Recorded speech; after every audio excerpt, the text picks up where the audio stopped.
Okay, so I want to again thank you for having me. And as I mentioned, I have been a little bit around the world by now. And as I mentioned, I'm born in Germany. I have Vietnamese parents. I lived in different states and now in Dublin.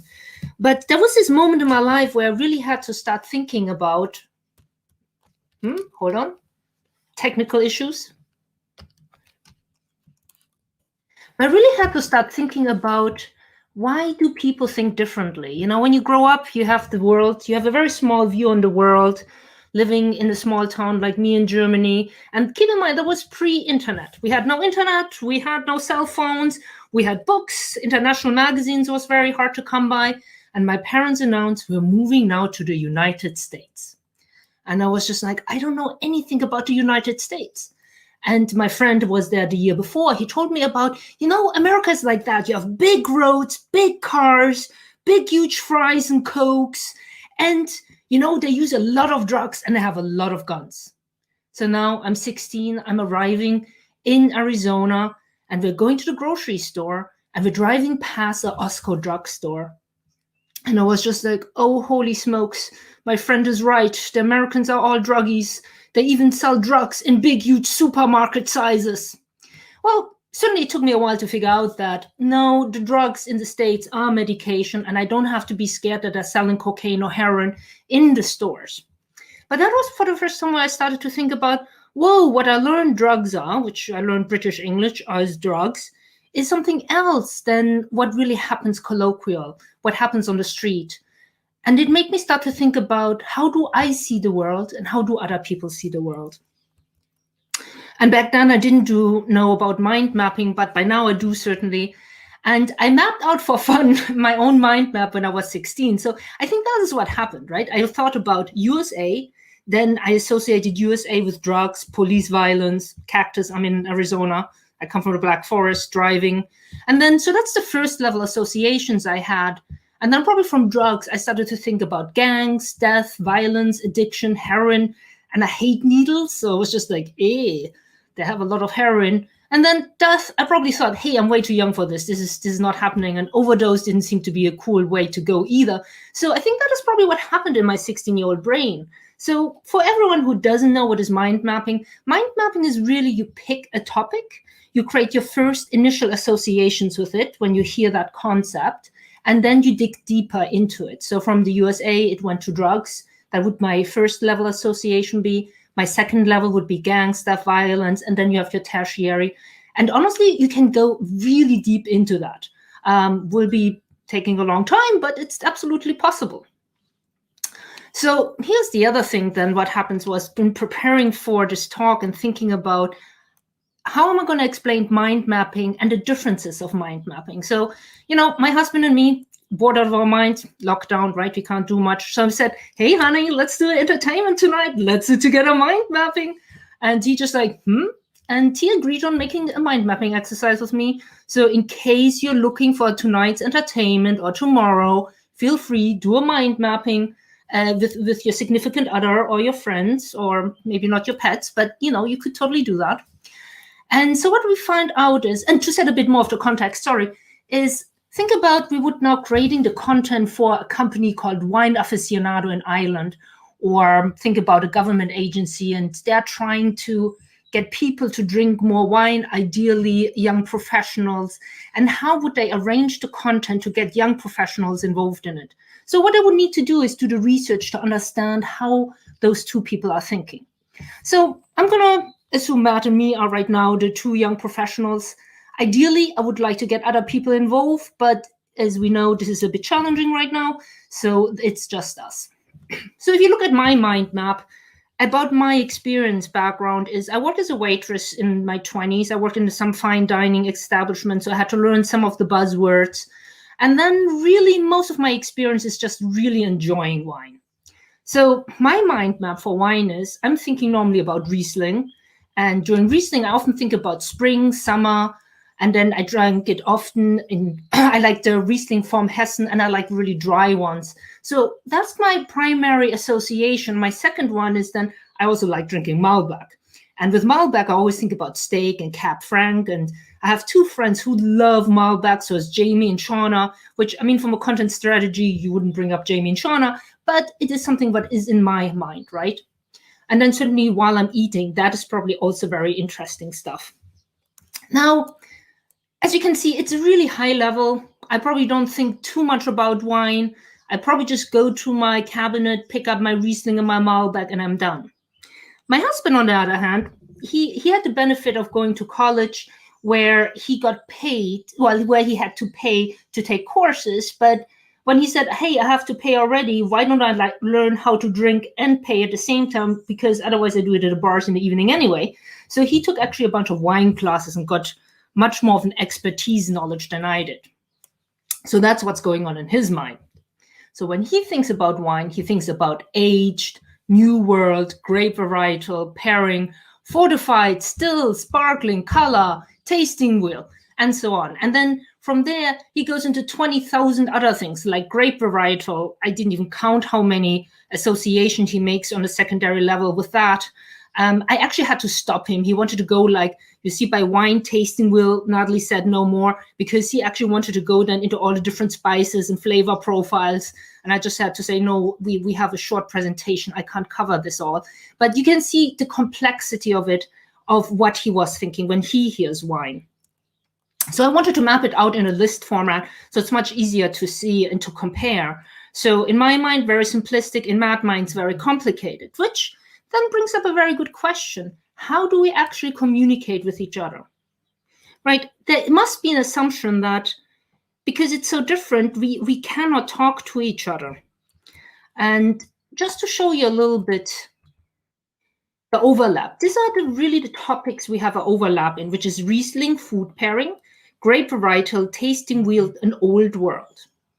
However, we're making here a very, very big assumption. The big assumption is that I know Riesling is a grape varietal, and Matt has in his mind knowing that Riesling is a grape varietal. It goes both ways. Same thing with food pairing. How would a person necessarily know that the tasting wheel is a tool to help really with the food pairing? And then if you're from upstate New York, you may think Riesling is just an upstate New York thing, while it is really an old world German thing. So I wanted to bring that out of just so if I'm now wine aficionado of Ireland and I'm trying to develop a product or a website or content or social media channel, whatever it is, how do I get those two different people to talk to each other and be attractive to both of them? Because if you come to me and tell me about, well, in the old world, wine is, I would just yeah, dude, no, this is late nights. I don't want to really have really deep, complex old world conversation or information. And probably if Matt would see, oh, she just talks about Riesling on a very superficial level, he would probably think, man, this is I already know that. I'm bored. I don't want to, get more into this website or engage in that conversation. So when we think about strategy, we really have to start thinking about how do we layer it for people who may not have as much expertise. As well, we have to think about how do we keep people engaged, which have a deep information or expertise in an area. How do we marry that, right? The other thing is too to think about is that it has to be really fast, because if one of the wrong buzzwords are not there or the right formation of the content isn't there, you will lose one or the other group. Or certainly as a brand, you could say, you know what, I don't really care about Nathalie's, I'm just caring about Matt's, and we're going to go deep dive into it. Or we could do the other thing as well. Or we can think about maybe we need to split different applications or different content for different groups and publish it on different aspects. For example, I'm still on Facebook. I know it's a very controversial topic nowadays, but probably if you put something on Facebook, I will probably read it. So maybe this is the right angle to address Riesling on Facebook. And Matt, who is not on Facebook, who does definitely more Reddit, maybe it is there the right place to post more of the content for more deeper conversations. I'm not saying use Reddit or Facebook. I'm just saying there's different channels where a communication and type of content might be more appropriate to put both groups with lesser and higher end expertise together. So from that here, I wanted to go into the next thing is, you can do research on this. I normally call it exploratory research. because you don't want to go around and make everybody do mind maps. It will take too long, but you can do it in an interview format. There's the golden rule where people say 30 people up for exploratory research. I know you can do it also with less. I think it is really about pattern and recognizing the pattern of what is the main interest of your target group, right? So what you would do is you ask them like interview question of like, what in wine would interest you the most? And then they would start to give you your first level association. Now, in that type of interview, you really have to listen like a hawk, because in the first level association, they may say certain buzzwords, which you will come back to as your secondary level exploratory words. So you have to pay really close attention of the implication of the first sentence. But you can do that in a whole entire research format, and then you can get a very good idea of the content strategy of your target market. What are the buzzwords and what they're interested in content-wise? And as some of our researchers know, you did all the research, and then there's the Nosayer, right? There's this one person or this group or several people who say, no. You did all your research, this is all good and nice, but you know what? I know wine. I'm the wine expert. You got it all wrong, and your research is just not qualified. And you're just like, what just happened in this case? So what happens in this case really is, it is probably a difference in cultural paradigms. What this person is probably thinking, or this expectations, does not fit with all the things they have been growing up with or thinking. So I want to introduce the cultural paradigm, which is the cultural web model from Gary Johnson, Kevin Scholes. And what a cultural paradigm is really what we believe at the core of our existence. And this is more for companies, organizations, but at the same time, the cultural paradigm also is often, can be seen also in context of different cultures. And there are different foundations for it, right? Which is the stories, ritual and routines, symbols, org structure, control system, and power structures. And we all have seen it, you know, especially right now. I think it's a very hot topic in the sense of we are experiencing a lot of cultural paradigm shifts. We experience it by working from home. How is that from our expectation sets before, where we always were expected to be in the offices? And then there's certainly much more heavier topics like Black Lives Matters and equality, the power shifts, or we shifting power structures, or discussing, is the power structure as it was used to be still applicable? Do we need to shift it? And certainly with all those shifts, what we have known before has now shifted to an unknown, and is often very uncomfortable for many people.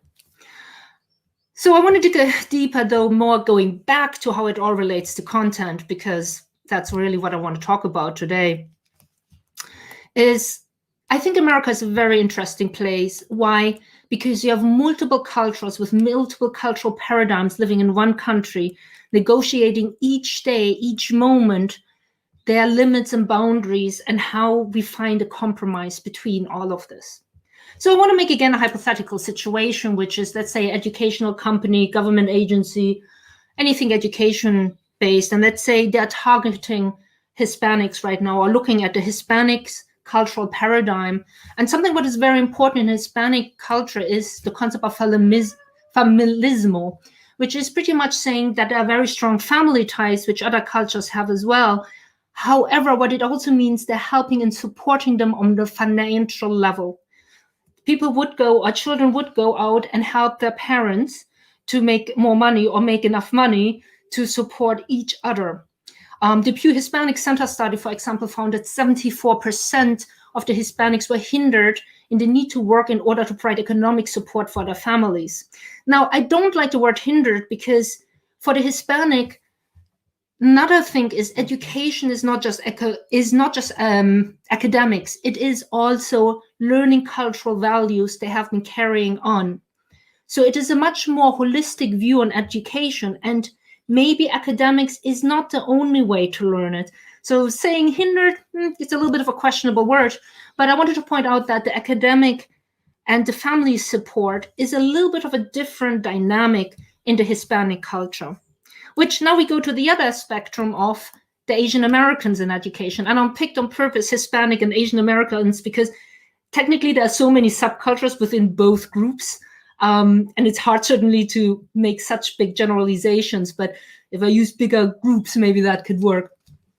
So within the Asian Americans in education, right, there's the Confucian ideology and the concept of interdependency. So what really happens is that the parents expect their children to have a high-paying job when they come out of school. And most Asian Americans do comply with that and try to help support what their parents are saying. And why do they do it? It is really because for them, in their mind, is my parents sacrificed so much in having me and providing financial support and raising me and feeding me. So I have, as a child, to pay back by having a good paying job to support them. It is a handover of generation. Now, this is how you may know a little bit problematic.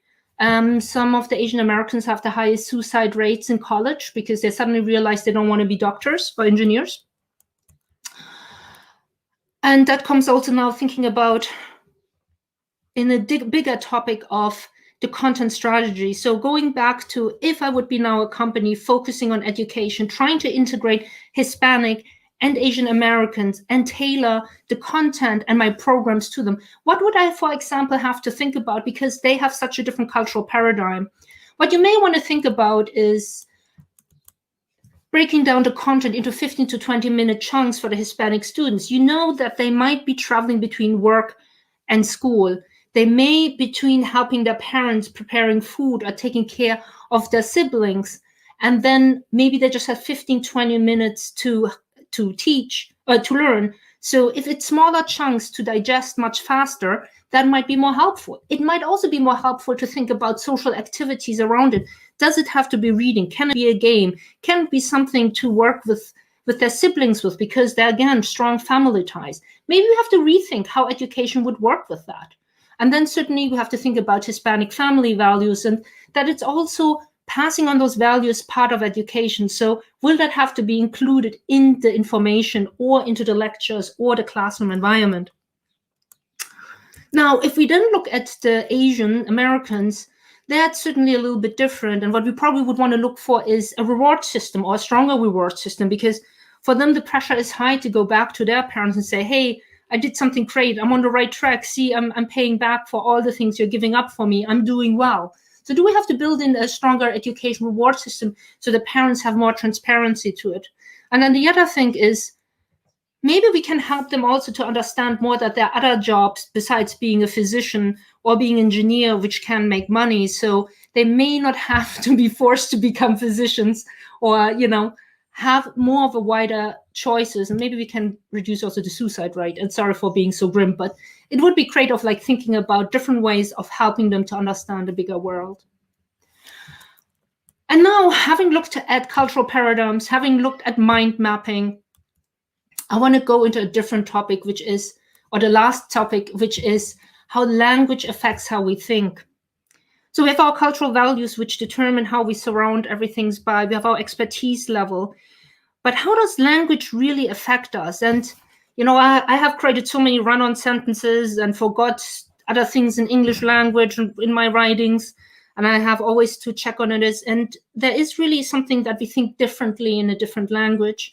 And Saper brought a really great quote on, which is, the worlds in which different societies live are distinct worlds, not merely the same world with different labels attached. It is not just about translating one text into another one, but understanding the concepts which are behind a sentence, a paragraph, and what we say. I thought that was some interesting thing to illustrate that, which is, for example, Russia has 12 words for color, and Dani, which is New Guinea, the language speaking New Guinea, has just 2. So I'm wondering, if I'm Russian and I want to talk about colors and I have 12 different colors, I want to communicate to somebody who speaks Dani, and that person just has 2. How do I explain that concept to them that they are comfortable with it? And do they see it the same way? Because a hypothesis would be that the colors in Russia comes probably also from the climate, seeing the different color changes. And Dani probably they have cold and warm colors, which is probably also related to the weather and the conditions they have been growing up. And that has been informing the language. So how do you communicate that difference across, that you can get the same sentiment? And probably you can't, but it is a different way of thinking. And it is a challenge we will have to overcome more so, of how we come to an agreement with different concepts. Another thing is lexicalization, which is pretty much that there are certain words which describe different concepts. And I'm going to pick on a very famous German word, which is Schadenfreude. And by definition, Schadenfreude means finding joy in someone else's misfortune.